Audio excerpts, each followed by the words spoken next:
This is 1010 Wins.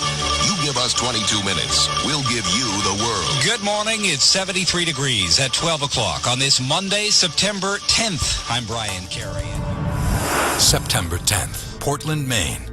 A Monday, the day before 9/11. Hijackers Mohamed Atta and Abdelaziz Al-Amari is driving in a rental car they've leased from Boston Logan Airport and check into this Comfort Inn in Portland, Maine at 5:43 p.m. It's a short 5-minute drive to Jetport, the local airport which they depart from early the next day back to Boston Logan to supposedly board and hijack Flight 11, the first plane that crashes in the Twin Towers.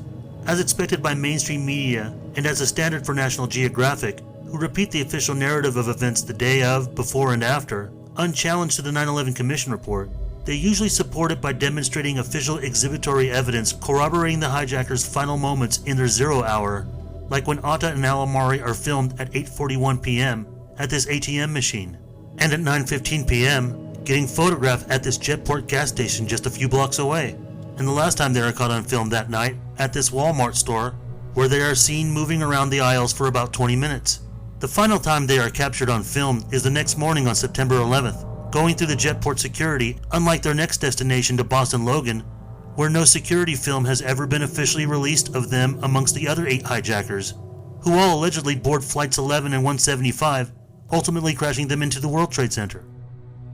Of course, there have been numerous things reported about Mohamed Atta's profile that makes him the unlikeliest to have been on a suicide mission as an Islamic fundamentalist, as there's also a possible alibi for him not having been on any of the hijacked flights too. He was killed, I do not know, but he called me a few days ago after the attack. Do you see me sad? The FBI says unless he pulled a last-minute switch, Atta died as he planned when his plane crashed into the North Tower. But this part of the official story, with the unnecessary connecting flight, makes the route of travel too risky before, and has been a problem with most authority figures and experts on the matter, who can't give a clear explanation as to why go to Portland, Maine, which that question is also underlined in National Geographic's 2014 documentary, 9/10, The Final Hours.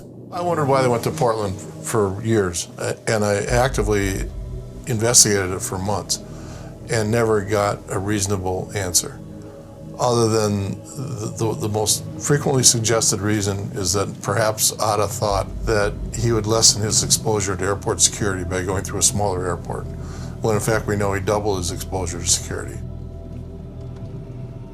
I think going into Portland was just a simple mistake. I think he just screwed up.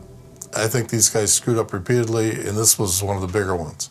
However, from the various broadcast reporting news archives I've sifted through on the immediate FBI investigation into the 9/11 attacks, before any actual hijackers' names and their flights were listed, the following day on 9/12 and after, it became very clear for a few days as to why they went to Portland, Maine in the first place. Yesterday, the police chief in Portland, Maine has told us that 5 men came across the border in Jackman, Maine. Sources telling CNN that 2 of the hijackers apparently crossed from Nova Scotia, Canada by ferry to the port of Bar Harbor in the state of Maine. Authorities telling the CBC today that they're working in Jackman, Maine, which is a small border crossing between Nova Scotia and Maine, and also at the Yarmouth area, and they've requested the manifests of the ferry that runs from Yarmouth to Portland, Maine. Peter, there are few comments, no details. All Canadian authorities will say is yes, they are investigating. In Halifax, a car meticulously stripped and dusted. But the RCMP will not discuss the search for a Canadian connection. And another rental car belonging to other suspects was found at a Jetport in Portland, Maine. And that car may be the key to all the speculation about a Canadian connection. Also today, authorities were tracking another set of 6 hijackers who were believed to have entered the country from Canada at a small border crossing in Jackman, Maine. The men are then believed to have flown into Boston on commuter flights yesterday morning. Well, it seems like part of Atta and Al-Amari's mission was to rendezvous with other operatives who crossed over the Canadian border from 2 different directions, and that there's this additional unaccounted rental car on the Canadian side of the border at Halifax Airport that government authorities were thoroughly investigating as part of the 9/11 attacks. But are there any clues from National Geographic's 9/10 The Final Hours that might support these early reports that were covered up? Not only for the first time in 9/11 documentary filmmaking does National Geographic go the extra lengths of briefly interviewing actual people in Portland, Maine, who had either encountered or witnessed Atta and Alamari's presence there, such as the employees at the pizzeria, hotel, travelers and employees at Jetport.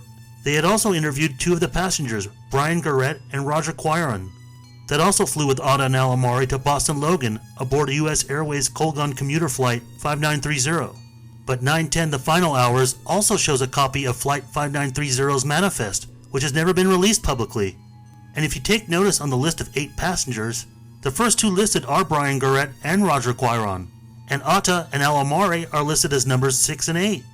But why is passenger number 7, that's in between them, blurred out, as well as numbers 3, 4, and 5? Why are 4 passengers redacted? Could it have to do with those early news reports after 9/11 about a Canadian connection?